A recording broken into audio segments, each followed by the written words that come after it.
Hi there, my name is Chris Smith. I've got my mug of tea at the ready, as you can see, and I've also got my dry marker pens. And today I'm going to talk to you a little bit about the 45-year plan. I don't know if you're aware, the majority of people in this country are on the 45-year plan, or they're surviving on benefits. And about 5% of the population are what you might call financially independent. That means that they get enough money coming in so that they don't have to work if they don't need to, or they're rich.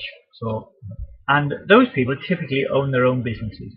But the rest of us are either surviving on benefits, or on the 45-year plan, or we're doing something else, which I'm going to tell you about in a moment. But anyway, 45-year plan. Let me just show you this. So typically, this is your income, how much money you earn each week or each month or each year, and this is time. The 45-year plan looks something like this. So you start off, you leave school, go to college, university, something like that. You start off earning, say, something like £10,000 a year.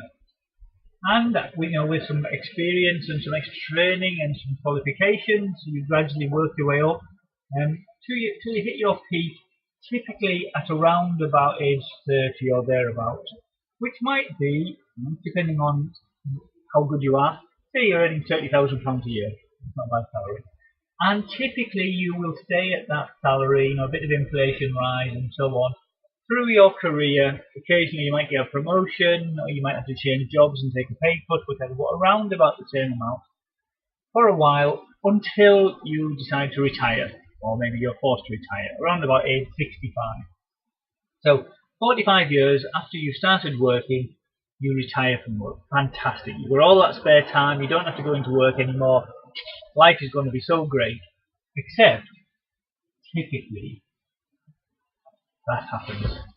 Your income just plummets, because pensions are not fantastic. Unless you've been very, very vigorous in your putting money away, buying assets to help you through your pension, most people get very little income after this. Okay, here is an alternative. Now, most business people who own their own business, they're not on this graph. Typically, their income will be much higher than ours, typically. But most people are not interested in starting their own business. There's huge costs involved, huge risks. But the alternative is one of the new home-based businesses which are starting off.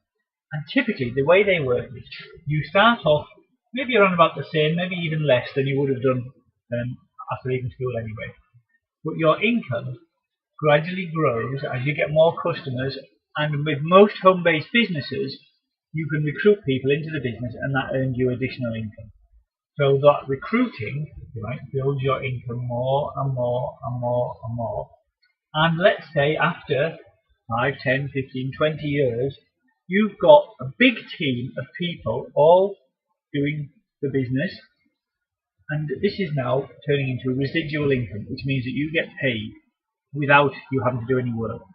So when you retire from the business, you're still getting paid this big income because of the work you've done in the past. The retirement doesn't lead to a huge drop in your income. The 45-year plan, you're getting paid for the hours that you put into the day. With most small businesses, most home-based businesses, you're getting paid for the work you've done in the past, not the work that you do every day. And that's why it's so much better than the 45-year plan. Have a look through the rest of the details on the website, or if you've got any questions, or you're interested in finding out about working with me on my home business, then just get in touch. There's lots of information there on the website that will point you in the right direction. Okay, bye for now.